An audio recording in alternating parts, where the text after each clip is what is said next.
Salam Əmlakçı kanalının izləyiciləri, son vaxtlarda qazın təzyiqi ilə bağlı çoxlu şikayətlər daxil olur. Nə deməkdir? Yəni müəyyən ərazilərdə qazın təzyiqi o qədər aşağı olur ki, məişət cihazları, məsəl üçün hamamda işləyən qızdırıcı soba suyu 30-35 dərəcədən artıq qızdırmır. Eyni problemi mən özüm də yaşamışdım. Deməli, bir neçə müddət hamamdakı qızdırıcının temperaturu 30-35 dərəcədən artıq qalxmırdı. Bununla bağlı deməli hara şikayət etmək lazımdır ki, sizin şikayətinizi dinləsinlər və gəlib bunu məsələni həll eləsinlər.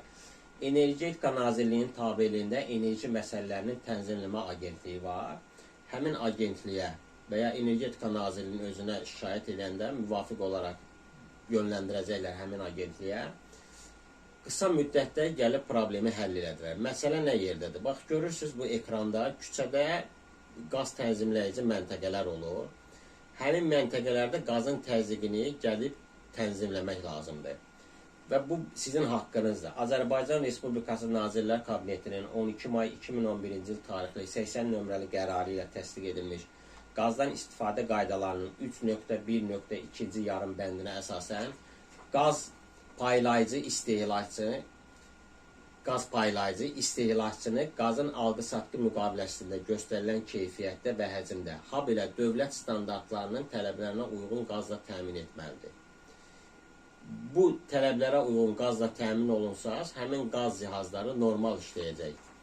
Azərbaycan xaricə, xüsusən Avropa dövlətlərinə qaz satır. Əgər biz Avropa dövlətlərini qazla təmin edə biliriksə, deməli öz vətəndaşlarımızla qazla təmin etmək gücünə malikik. Sadəcə bu haqqınızı tələb etməlisiniz. Dövlət qurumuna müraciət edin. Onların fəaliyyəti haqqında sonuncu geniş videomda danışmışam. O videonu izləyin. Yaxşını da demək lazımdır. Yaxşı işləyirlər. Sizin istehlakçı kimi hüquqlarınızı qoruyurlar. Həm elektriklə bağlı, həm istiliklə bağlı, həm qazla bağlı. Nə problem yaşasaz, müvafiq agentliyə yönləndirə bilərsiniz problemlərinizi, şikayətlərinizi.